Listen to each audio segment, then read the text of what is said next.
I hope that everybody who's here now was here this morning when I introduced the Civil Society for Intercultural Dialogue, the Civil Society platform for intercultural dialogue. I mentioned briefly that we run a consultation over the summer period. I'll just give you a few more facts before I go into the presentation of preliminary insights, I'd like to call it. We had about 120 contributors from 28 countries across Europe, geographically from the extreme of Azerbaijan in the east to Portugal, or is it Ireland that is further west.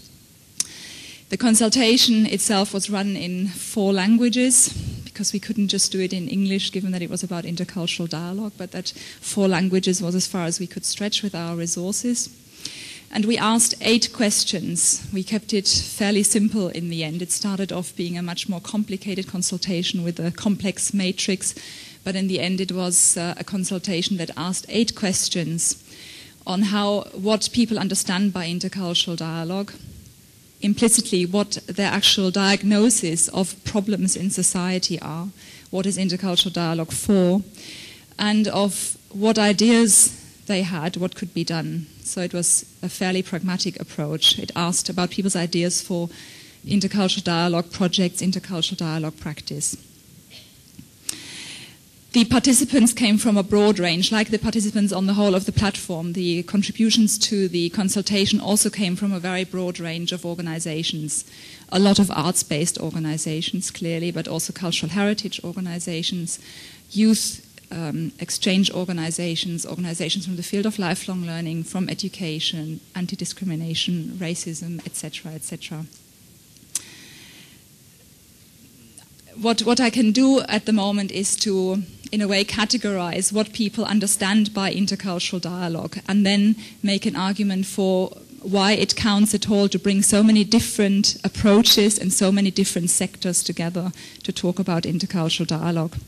With this topic, intercultural dialogue, we face this problem of enormous complexity. It is an enormously broad topic, and it's a natural response to want to simplify it somehow, to want to narrow it down. The European Commission, for example, in its text for the Year of Intercultural Dialogue, has narrowed it down to being an approach to tackling diversity which is due to immigration into the EU from outside the EU, and from dealing with diversity due to EU enlargement. It's still fairly broad, but it is somewhat narrowed down. In the platform, at some point, we thought we'll narrow intercultural dialogue down as something that is about tackling diversity in urban situations, again, due to migration, be it recent or be it in the past. But nobody ever wants to accept these narrow definitions. The more people you speak to, the more people come on board, the issues keeps broadening and keeps broadening. So I think rather than seeking the simplicity, saying we're only talking about X, it's about creating some order in the complexity, deciding on some categories, and then as a next step to defining some priorities. The categories that I see resulting from the consultation, what people understand by intercultural dialogue, is I've got 3 headings here. One is generic intercultural dialogue. The second is problem-oriented intercultural dialogue, and finally issue-bound intercultural dialogue. And I'd actually say that the proposals for generic intercultural dialogue make up the majority of proposals. Let me explain a bit what I understand by it.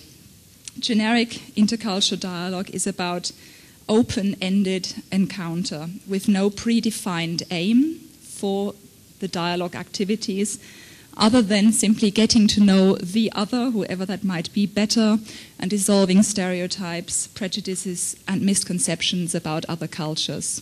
So there is other than this getting to know the other, overcoming communication barriers. There is no definition of an underlying problem as such yet, other than an assumption of diversity.